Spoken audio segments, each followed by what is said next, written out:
Well, the issues that we transmitted to him was that we carry on working on the EGTC.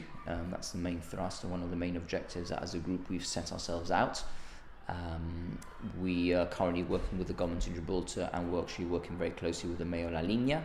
As a starting point, we believe that we can form this EGTC with these two entities, and down the line, if it needs to be expanded to encompass any other party from the area that could stand to benefit, or that we could conjointly work on projects that would be of benefit to the region in terms of employment or the development of wealth, then we can incorporate them into the GTC. But as a starting point, we just want to get this off the ground, and I think that would be a good way to start it.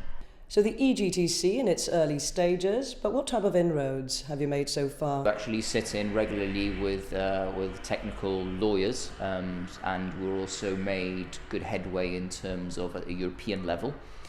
This stems from our visit to Brussels, which happened earlier this month, the end of September actually, and we met with both MEPs in the European institution.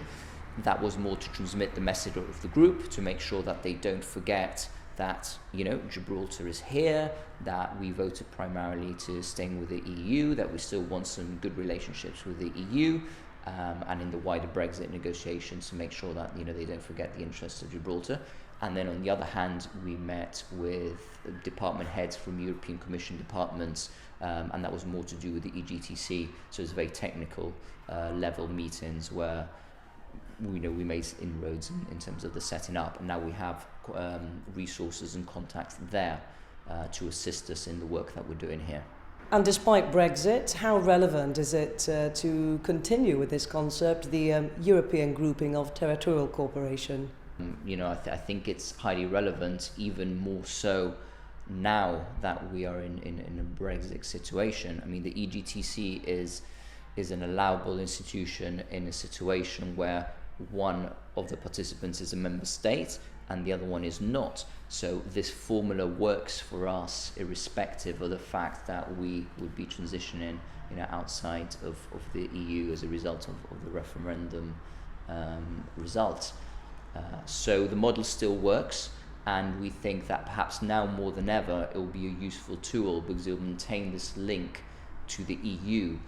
Clearly, the vast majority, 96% of the population, wanted to remain with the EU. That seems that it's not possible, but we can still have links to the EU, and this is one such vehicle.